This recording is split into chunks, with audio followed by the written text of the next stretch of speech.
What family secret did someone accidentally reveal that destroyed everything? My cousin Elijah said it during Thanksgiving dinner in front of 23 people. He was 7 years old, sitting between his parents at the extended family table.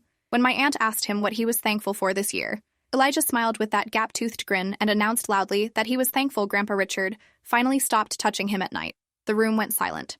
Forks stopped moving. Conversations died mid-sentence. My grandmother's face drained of color so fast I thought she might faint. Grandpa Richard sat at the head of the table, his hand frozen around his wine glass, staring at Elijah with an expression I'd never seen before. Not shock, not confusion, something closer to cold calculation, like he was already planning his next move. Elijah's mother grabbed his arm so hard he yelped. She pulled him from his chair and dragged him toward the kitchen, her face red and furious. His father followed, and we could hear them through the wall. Raised voices, Elijah crying. His mother kept asking what he meant, why he would say something like that, who taught him to lie like this. Elijah kept repeating that he wasn't lying, that Grandpa came to his room during sleepovers, that it hurt, and he didn't like it. His father's voice cut through, telling him to stop making up stories, that he was embarrassing the family. The rest of us sat frozen at the table. Nobody moved to help Elijah. Nobody confronted Grandpa Richard. We just sat there in this horrible silence while a 7-year-old got punished for telling the truth. My mother was the first to speak. She stood up from the table, her chair scraping against hardwood, and announced we were leaving. She told me and my younger brother to get our coats immediately. My father tried to calm her down, saying we shouldn't overreact, that Elijah probably misunderstood something innocent. My mother looked at him with such fury that he actually stepped back. She said we were leaving now, and if he wanted to stay and defend child abuse, he could find his own way home. My father grabbed our coats. As we walked out, I looked back at Grandpa Richard. He was eating his turkey like nothing had happened, cutting precise bites and chewing slowly. My grandmother sat beside him, tears running down her face, not saying a word. The drive home was tense. My mother white-knuckled the steering wheel while my father sat in silence. My brother asked what Elijah meant, and my mother told him we'd talk about it later. But we never did. That night, my mother made phone calls. I could hear her voice through my bedroom wall, angry and urgent. She called her sister first, Elijah's mother, and they screamed at each other for 30 minutes. My mother demanded to know if Elijah had ever said anything before. My aunt insisted he was lying, that he'd been acting out lately, that this was obviously some sick story he'd made up for attention. My mother asked why a 7-year-old would know to make up something like that. My aunt hung up on her. My mother called the police the next morning. 2 officers came to our house and took her statement. They wrote everything down in small notebooks, asked detailed questions about Elijah's accusation, about Grandpa Richard's behavior, about whether I or my brother had ever been alone with him. My mother told them about the sleepovers Elijah had at my grandparents' house, about how my aunt and uncle would drop him off every other weekend so they could have date nights. The officers said they'd investigate, but their faces suggested they'd heard stories like this before. Stories that went nowhere because families closed ranks and children recanted under pressure. They gave my mother a card for Child Protective Services and left. The family turned on my mother within days. Her phone exploded with messages from relatives calling her a liar, a troublemaker, someone trying to destroy the family for no reason. My grandmother sent a 7-page letter explaining that Grandpa Richard was a good man who'd never hurt anyone, that my mother had always been jealous of her siblings, that this was obviously revenge for some imagined slight. My uncle, Elijah's father, called my mother hysterical and unstable. He said she'd traumatized his son by calling the police, that now Elijah was confused and scared because adults were taking his childish words too seriously. He threatened to get a restraining order if my mother tried to contact Elijah again. The police investigation lasted 3 weeks. They interviewed Elijah twice, once with his parents present and once with a child psychologist. They interviewed my grandparents. They interviewed other family members, but nobody would corroborate anything. Elijah's parents had already convinced him that he'd been wrong, that he'd misunderstood, that Grandpa was just checking on him at night to make sure he was sleeping okay. By the second interview, Elijah recanted everything. He said he'd made it up because he was mad at Grandpa for not letting him stay up late. The child psychologist noted in her report that Elijah showed signs of coaching, that his story changed dramatically after spending time with his parents, but without physical evidence or a consistent testimony, there was nothing to pursue. The case was closed. My mother was devastated. She knew Elijah had been telling the truth that first time. You don't accidentally describe specific acts without experiencing them. You don't invent details about pain and frequency unless you're living through it. But the family machine had done what family machines do. It protected the patriarch, silenced the victim, and punished anyone who dared to challenge the official narrative. My mother became the villain of our family story, the troublemaker who tried to destroy an innocent man with false accusations. Christmas that year was canceled for us. We weren't invited. Neither was the following year or the one after that. Yep, I was 13 when Elijah said those words at Thanksgiving, old enough to understand what he was describing, young enough to feel powerless to help him. I thought about him constantly over the next few years, wondered if the abuse continued after his failed disclosure, wondered if he blamed himself for not being believed, wondered if anyone in the family ever thought about that dinner and questioned whether we'd all made a terrible mistake. But nobody talked about it. The incident became family mythology. The time my mother went crazy and tried to ruin Grandpa Richard with lies. Anyone who mentioned it got shut down immediately. We learned to keep quiet. When I was 16, my cousin Vanessa came to stay with us. She was 19 and in college, studying psychology at a state school 3 hours away. She'd been having trouble with her roommates and needed a place to crash for a few weeks while she found new housing. My mother welcomed her without hesitation. Vanessa had always been different from the rest of the family. More open-minded, more willing to question things. She'd been one of the few relatives who hadn't completely cut us off after the Elijah incident. During her second week with us, we were watching a documentary about abuse in religious institutions. When it ended, Vanessa turned to my mother and said quietly that she believed her about Grandpa Richard, that she'd always believed her. My mother started crying. 3 years of isolation and blame came pouring out. She asked Vanessa why she'd never said anything before, why she'd let the family attack her when she was trying to protect a child. Vanessa's face went pale, and she said she had her own reasons for staying quiet. My mother asked what she meant. Vanessa took a deep breath and told us that Grandpa Richard had abused her too. It started when she was 8 and continued until she was 13, during family vacations and holiday visits. She'd never told anyone because she'd watched what happened to Elijah. She'd seen how the family protected Grandpa and destroyed anyone who accused him. She'd chosen silence over becoming the next target. The next morning, my mother called a lawyer. His name was Dennis Wu, and he specialized in historical abuse cases. He met with Vanessa for 4 hours, taking detailed notes about her experiences with Grandpa Richard, the timeline, the locations, the specific acts. Vanessa was shaking through most of the interview, but her memory was clear. Dennis explained that the statute of limitations had expired for criminal prosecution in Vanessa's case, but civil action was still possible.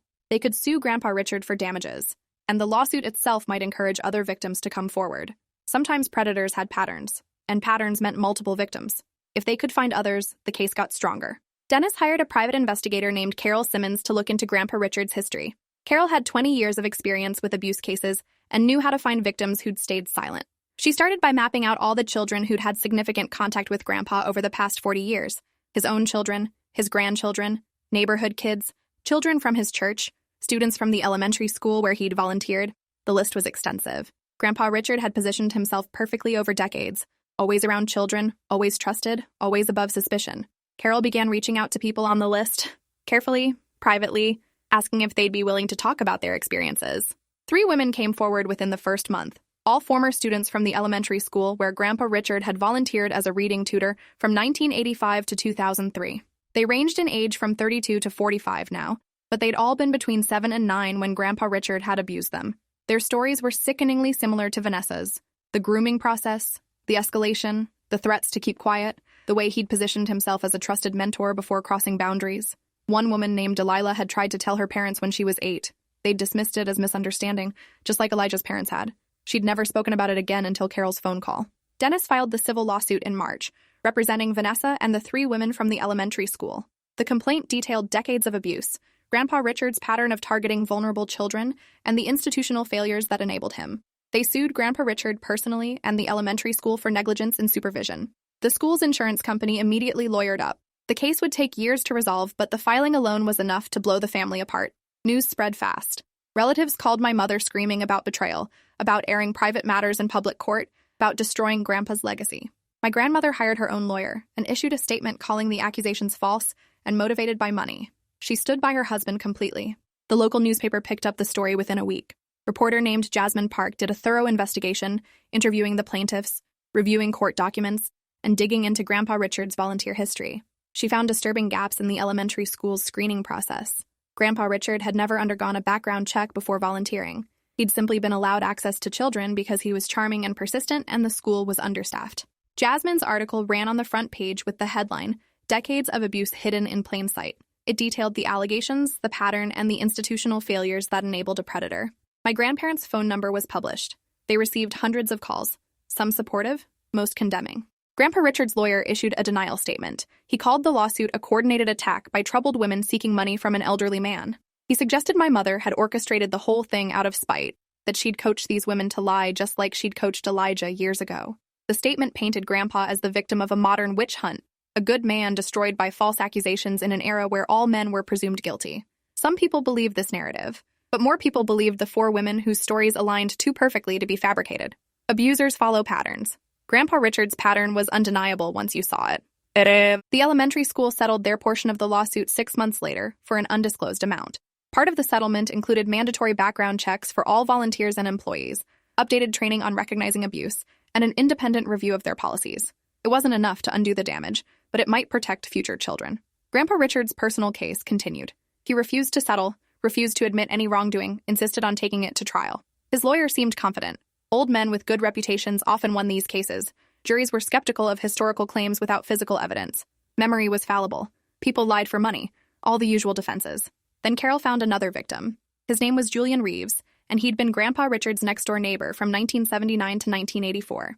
Julian was 48 now, married with 3 kids, working as an accountant in another state. He'd spent decades trying to forget what happened in Grandpa Richard's basement during the summers when Julian was between 8 and 13. He'd never told anyone. Not his parents, not his wife, not his therapist. But when Carol reached out, something broke open. Julian agreed to give a deposition. His testimony was devastating, detailed, consistent, corroborated by old photographs showing him and Grandpa Richard together during those years. Julian's parents were deceased, but his older sister remembered how much time he'd spent at Grandpa's house, how Grandpa always invited Julian over for special projects and one-on-one time. Dennis added Julian to the lawsuit. Now there were 5 plaintiffs spanning 4 decades. The pattern was undeniable. Grandpa Richard's lawyer tried to have Julian's testimony excluded on technical grounds, but the judge allowed it. Discovery proceeded.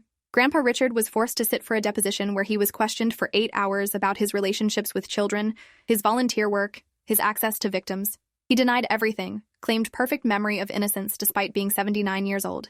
His testimony was cold and calculated, exactly what you'd expect from someone who'd gotten away with abuse for decades.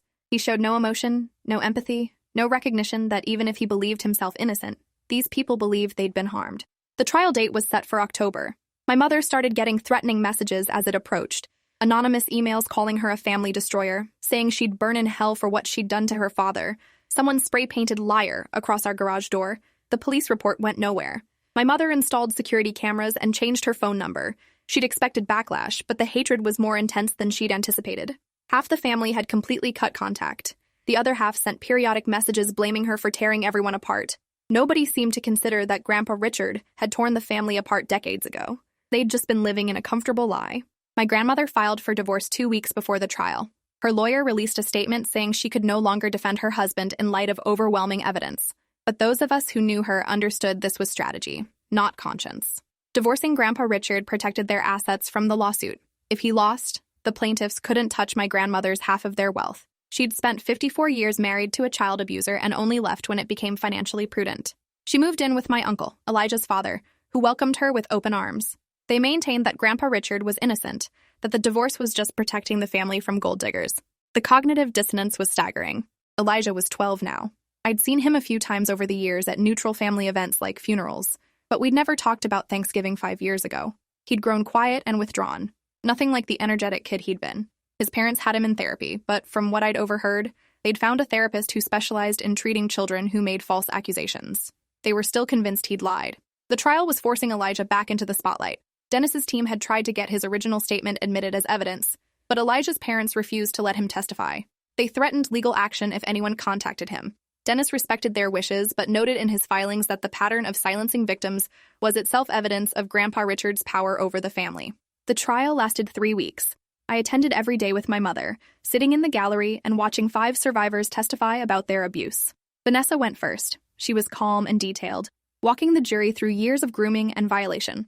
Grandpa Richard's lawyer tried to discredit her by pointing out she'd maintained a relationship with Grandpa for years after the abuse ended. Vanessa explained that's what trauma does. It makes you doubt your own reality, makes you think maybe it wasn't that bad, makes you maintain relationships with your abuser because cutting contact means admitting what happened was real. The lawyer suggested she was lying for money. Vanessa said she'd give every penny of any settlement to abuse prevention organizations. She just wanted acknowledgement and accountability. The 3 women from the elementary school testified next. Their stories aligned with Vanessa's in disturbing ways. Same grooming tactics, same escalation pattern, same threats to stay quiet. Grandpa Richard's lawyer tried to suggest they'd coordinated their stories, but the timeline made that impossible. These were independent experiences separated by years, yet the commonalities were unmistakable. Predators don't vary their methods much. They find what works and repeat it. Grandpa Richard had refined his approach over decades, perfecting the art of accessing, grooming, and silencing children. The prosecution's expert witness, a psychologist specializing in child abuse, explained how consistent patterns across multiple victims actually increased credibility rather than suggesting fabrication. Julian testified last. His testimony was the hardest to watch. He broke down multiple times describing what Grandpa Richard had done to him in that basement. The jury was crying. Even the judge looked shaken. Julian explained that he'd attempted suicide twice as a teenager, that he'd struggled with addiction in his 20s, that he'd spent his entire adult life trying to outrun the shame and self-hatred Grandpa Richard had planted in him. He'd never connected his problems to the abuse until Carol's call forced him to confront what he'd buried. Therapy over the past year had been excruciating but necessary. He wasn't suing for money. He was suing because Grandpa Richard needed to face consequences for once in his life. Grandpa Richard's defense was predictable. Character witnesses testified about what a wonderful man he'd been. Former colleagues, church members, neighbors who'd known him for decades. They described his volunteer work, his generosity, his love for children. The irony of that last point was lost on them. His lawyer argued that the plaintiffs were either misremembering innocent interactions, deliberately lying for financial gain, or had been coached by my mother as part of a vendetta. He pointed out that none of them had reported abuse when it happened, that there was no physical evidence, that these were just accusations from people with questionable motives. He painted Grandpa Richard as a victim of changing times, when normal affection got reinterpreted through a dark lens by people conditioned to see evil everywhere. The prosecution's closing argument was powerful. Dennis stood in front of the jury and said, 5 people, 4 decades, 1 pattern. These survivors didn't know each other. They had no contact, no coordination, no shared story, yet they described the same grooming process, the same manipulation tactics, the same violations. The defense wants you to believe this is all coincidence, that 5 people independently fabricated identical lies about a man who just happened to spend his entire life positioning himself around vulnerable children. I'm asking you to use common sense. Predators don't abuse once. They abuse repeatedly, systematically, until someone stops them. The defendant spent 60 years perfecting his access to children and 60 years silencing his victims. Today, you have the power to end that silence. The jury deliberated for 2 days. When they returned, the forewoman read the verdict. Guilty on all counts. Liable for damages to all 5 plaintiffs. The jury awarded Vanessa $800,000. Each of the elementary school women received $600,000. Julian received $1.2 million. The total exceeded $4 million. Grandpa Richard showed no emotion as the verdict was read. He just sat there. 79 years old, his reputation destroyed, his legacy defined by the children he'd harmed. His lawyer immediately announced plans to appeal, but everyone knew that was just procedure. The evidence was overwhelming. The verdict was sound. My mother collapsed in my arms outside the courtroom. 54 years of her life, she'd believed her father was who he pretended to be. 15 years ago, Elijah had tried to tell the truth and been punished for it. 5 years of investigation and litigation had culminated in this moment. Vindication felt hollow. Justice felt inadequate. $4 million didn't undo the trauma. A guilty verdict didn't erase the decades of abuse. But it was something. It was acknowledgement. It was consequence. My mother called Vanessa first, then the other plaintiffs, telling them they'd won, that their courage had mattered, that speaking truth had finally overcome the family's machinery of denial. The family fractured completely after the verdict. My grandmother issued a statement saying the jury got it wrong, that her ex-husband was innocent, that money and media hysteria had corrupted the process. My uncle echoed this, posting long screeds on social media about how cancel culture had destroyed a good man, but other relatives reached out to my mother privately. Cousins I hadn't spoken to in years called to apologize, to admit they'd suspected something was wrong but hadn't wanted to believe it, to express regret for how they'd treated her after the Elijah incident. Some relationships could be salvaged, others were gone forever. That's what secrets do. They poison everything they touch, and when they finally surface, the explosion takes everyone down. 2 months after the verdict, I got a message from Elijah. He was 13 now, and he'd followed the trial online despite his parents trying to shield him from it. He wrote, "I'm sorry I said I lied. I didn't lie. I just got scared when everyone was mad at me. I'm glad those people were brave enough to tell the truth since I couldn't." My heart broke reading those words. A child who'd tried to save himself at 7, been punished and gaslit until he recanted, and spent 6 years carrying the weight of believing he'd fabricated his own abuse. I wrote back immediately telling him none of this was his fault, that he'd been incredibly brave, that speaking up at 7 took more courage than most adults ever show. I asked if he was safe, if he needed help, if there was anything I could do. Elijah's response came 3 days later. He said his parents still made him visit Grandpa Richard once a month. Even after the verdict, even after 5 people testified about being abused, his parents maintained their denial. They'd told Elijah the jury was wrong, that the women were lying, that this was all a conspiracy. But Elijah knew the truth. He remembered what Grandpa had done to him. He remembered trying to tell people and being called a liar. He was counting days until he turned 18 and could escape. 4 more years felt impossible. I forwarded his messages to my mother and Dennis. If Elijah was still being forced into contact with Grandpa Richard, that was grounds for CPS intervention. His parents were knowingly exposing him to a convicted child abuser. Dennis contacted Child Protective Services immediately. They opened an investigation into Elijah's living situation. His parents were furious. They hired a lawyer and fought the investigation, claiming this was more harassment from my mother's vendetta against the family. But CPS doesn't take verdicts lightly. A jury had found Grandpa Richard liable for abusing 5 children across 4 decades. Forcing a child who'd accused him of abuse to maintain contact with him constituted reckless endangerment. The caseworker assigned to Elijah was thorough. She interviewed him privately at school, and this time, without his parents coaching him, Elijah told the truth. Everything Grandpa Richard had done during those sleepovers. Everything his parents had made him recant. Everything he'd lived with for 6 years. The CPS ruling came down in January. Elijah's parents could no longer force him to have contact with Grandpa Richard. If they violated this order, they'd face charges of child endangerment and potential loss of custody. Additionally, CPS recommended family therapy to address the harm caused by forcing Elijah to recant his abuse disclosure. His parents refused therapy, insisting there was nothing to address because nothing had happened. But they complied with the no-contact order. They had no choice. The alternative was losing their son. Elijah called my mother that week and thanked her. He said knowing someone had believed him all along, even when his own parents hadn't, was the only thing that kept him going some days. Grandpa Richard's appeals were denied in March. The verdict stood: $4 million in damages owed to his victims, but he had no way to pay. The divorce had split his assets, and my grandmother had gotten most of them. His house, his savings, his pension had all been protected through careful legal maneuvering. The plaintiff's lawyers tried to collect, but there was nothing to collect from. Grandpa Richard lived in a small apartment on Social Security, essentially judgment-proof. The women would likely never see their money. Dennis had warned them this might happen. Rich predators hide assets. Old predators claim poverty. The system protects wealth more than it protects victims. But the verdict itself mattered. The public acknowledgement, the official record stating what he'd done, the inability to maintain his innocent image, that was worth more than money. Julian started a foundation called Voice First, dedicated to helping adult survivors of childhood abuse.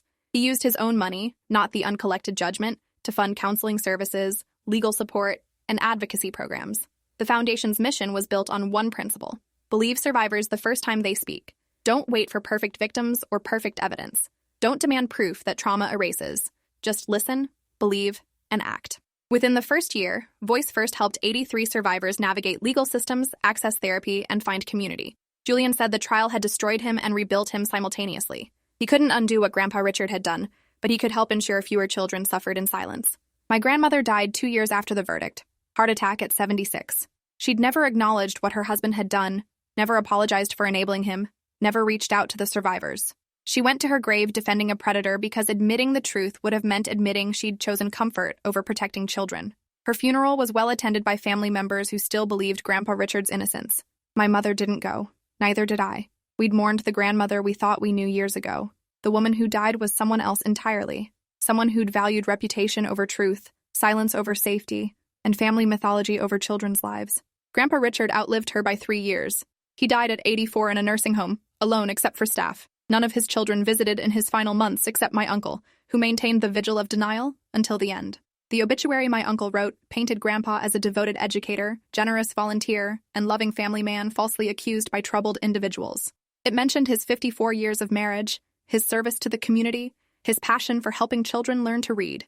It didn't mention the trial, the verdict, or the 5 people whose lives he'd destroyed. Vanessa wrote a counter-obituary that was published in the same newspaper. It told the truth. A predator had died. His victims survived. That was the only legacy that mattered. I'm 28 now, 15 years after Elijah said those words at Thanksgiving dinner. The family that existed before that moment is gone. My mother has no relationship with most of her siblings. I see some cousins occasionally, the ones who eventually accepted the truth, but most family connections severed permanently. Elijah is 19 in college, studying psychology with plans to work in trauma counseling. He's in therapy himself, processing years of abuse and the secondary trauma of not being believed. We talk regularly now. He says he's glad he spoke up, even though it took years for anyone to listen. Speaking truth matters even when people aren't ready to hear it. Eventually someone will listen. Thanks for watching till the end. Make sure to subscribe and like to not miss the next story.